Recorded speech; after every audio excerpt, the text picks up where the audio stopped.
Salut à vous tous, ici Jeff Rose. Alors donc, je tiens avant de vous présenter les potins de ce mercredi, qu'il y a des changements qui ont été apportés.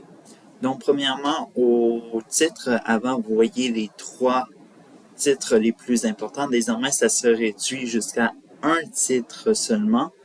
Et bien sûr, la date qui sera ajoutée pour ne pas vous mélanger. Alors donc, bonne écoute et c'est parti. Alors donc, comme vous l'avez vu dans le titre, Collabs s'explique sur l'affaire Dirty Biology, donc son frère.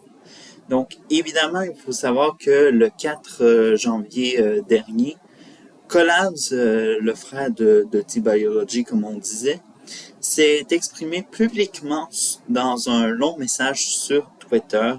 Le message était si long que, comme vous le savez sur Twitter, les images ne sont pas vraiment de bonne qualité. Alors donc, le message était tellement long que la qualité elle était totalement mauvaise. Et tout ça, et on pouvait à peine lire les caractères. Alors donc, dites-vous combien la vue a été difficile. Mais, évidemment, voici ce qui était mentionné dans la lettre.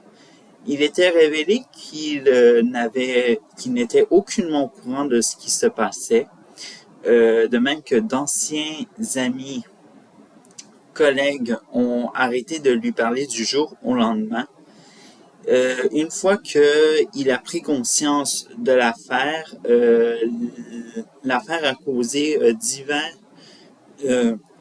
divers causes dans tous ses aspects personnels et familiales. Et bien sûr, notamment, on parle de perte de relations au travail. Alors donc, il faut savoir que ces pertes de relations au travail, c'est évidemment, soit disons-le, un effet qui se fait encore ressentir chez lui. Et bien sûr, il s'est isolé, mais grâce à sa partenaire, il a pu s'en sortir.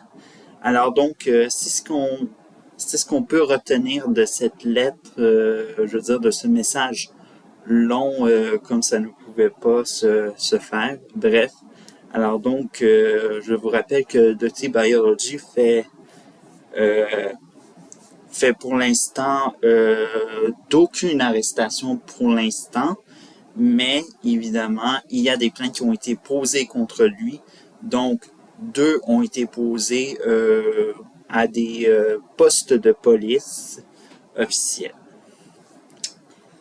On va passer maintenant au deuxième potin et c'est Big Brother 2023 qui a commencé. Alors donc, dimanche dernier, la télé-réalité adaptée de la télé-réalité de la franchise Big Brother Celebrity a été lancée la troisième saison de l'édition francophone canadienne a été lancée. Parmi les candidats, on retrouve le TikToker Zoé Duval. Alors donc, on va le surveiller évidemment dans ses moindres faits et gestes et tout ça. Mais évidemment, ce qui a marqué ce début de troisième saison, ce n'est pas ce qui s'est passé le premier épisode, mais ce qui s'est passé bien avant la première. Alors donc, Olivier Dion, chanteur et candidat de télé-réalité, et bien sûr partenaire de la créatrice de contenu Emilia Gravis, a annulé sa participation. Et la raison, vous me dites, eh bien, c'est à cause qu'il serait devenu le nouvel animateur, soit disons-le, d'une autre télé-réalité qu'il s'agit de l'île de l'amour, soit l'adoption francophone canadienne de Love Island. Bref. Alors donc, beaucoup de personnes disent qu'il s'agit d'une guerre entre stations de télévision. Bref, on ignore pourquoi il a abandonné une telle opportunité. Mais bref, l'essentiel, c'est que on sait tout et voilà. on va maintenant avec le troisième potin qui est psychodélique, qui règle ses comptes avec des auteurs de toxiques psychodéliques.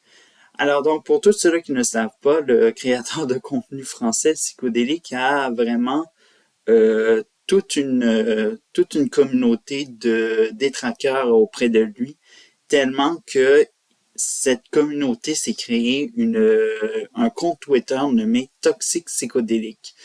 Le but de cette page était évidemment de récolter soit des propos ou des photos ou encore des vidéos qui seraient jugées problématiques et bref, le but c'était de freiner sa carrière évidemment. Alors donc, ces auteurs-là, oui, sont des détraqueurs du créateur de contenu de français. Pas besoin de vous le dire, évidemment, pourquoi ils le sont. Alors donc, lors d'un live vendredi, soit disons-le, je pense le 6, c'est ça, le 6 janvier dernier, Psychodélique a fait un direct avec deux des auteurs du compte Twitter en question. Et il paraît que ce qui se semblait se confirmer que un autre créateur de contenu était derrière ce compte, soit disons-le, soit le MJ Fermela. Et bref, alors donc ils ont tout révélé et ils ont révélé qu'ils étaient victimes d'harcèlement de la part de NJ Fermela parce que NJ Fermela envoyait constamment des courriels dans lesquels contenait, soit disons-le, des photos dans lesquelles pour alimenter la page. Bref, alors donc ils ont fait des excuses officielles sur le compte Twitter de Toxic Psychodélique et ils ont dit définitivement que la page allait être désactivée.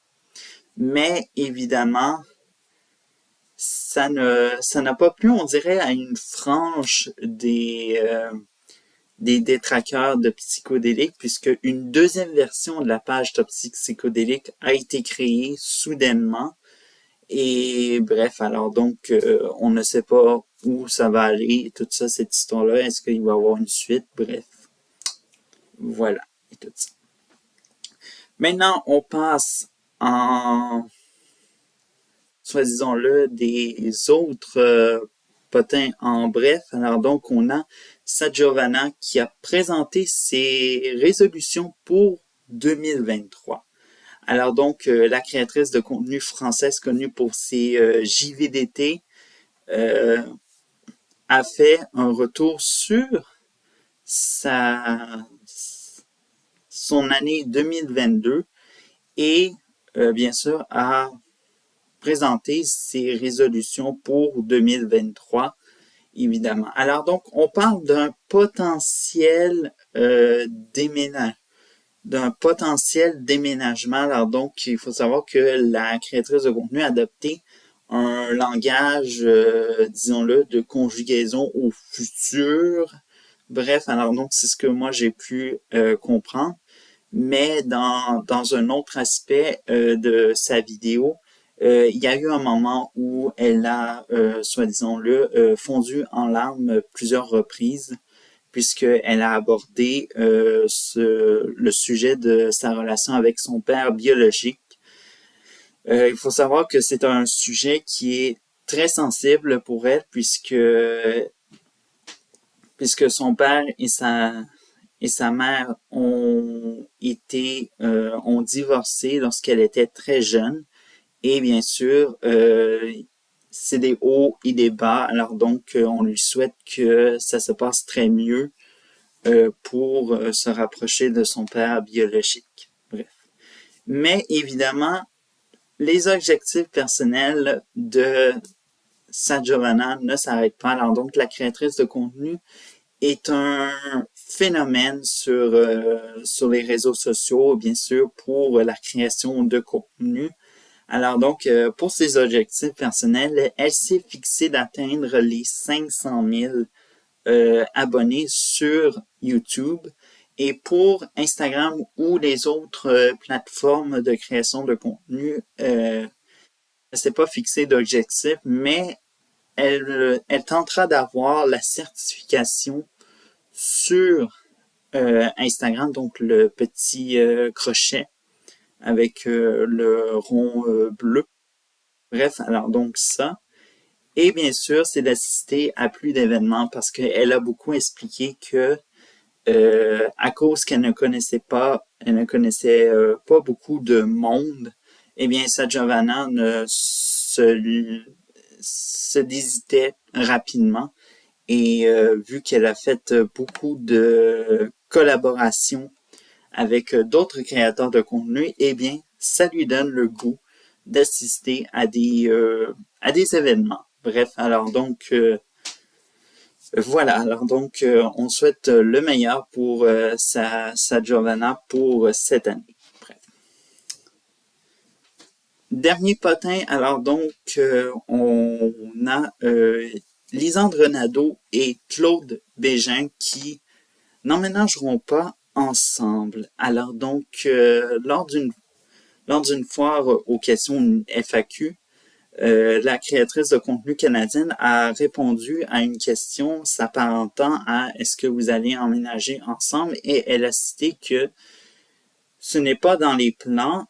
On sait que ce n'est pas très conventionnel, mais on n'est pas des gens conventionnels. We are cool parents. Bref. Elle a ajouté dans sa réponse que lui, à son adolescent à Québec, sa vie à Québec, moi, ma vie est à Montréal, puis on est bien comme ça. Bref, alors donc, on sent que voilà la réponse. Alors donc, il faut savoir que, évidemment, autre détail, mais cette fois-ci un détail qui est plus positif, évidemment. Vous savez que Lisandre Nadeau est enceinte et elle a déclaré que potentiellement elle pourrait accoucher d'un garçon le 11 février prochain. Bon, voilà. Avant de vous quitter pour le mot de la fin, voici un petit mot au niveau du gala Influence Création. Alors donc, les nommés ont été dévoilés, évidemment, et également, le public est appelé à voter. Alors donc, pour aller voter pour vos créateurs ou créatrices de contenu préférés qui sont en nomination cette année, on vous invite à aller sur le site officiel du gala, soit le www.influencecreation.com. Alors donc, c'est ce qui conclut ce premier Hypotine de 2023. Mon nom est Jeff Ross. On se retrouve mercredi prochain. Et également, abonnez-vous pour également d'autres contenus que Hypotine. Ciao!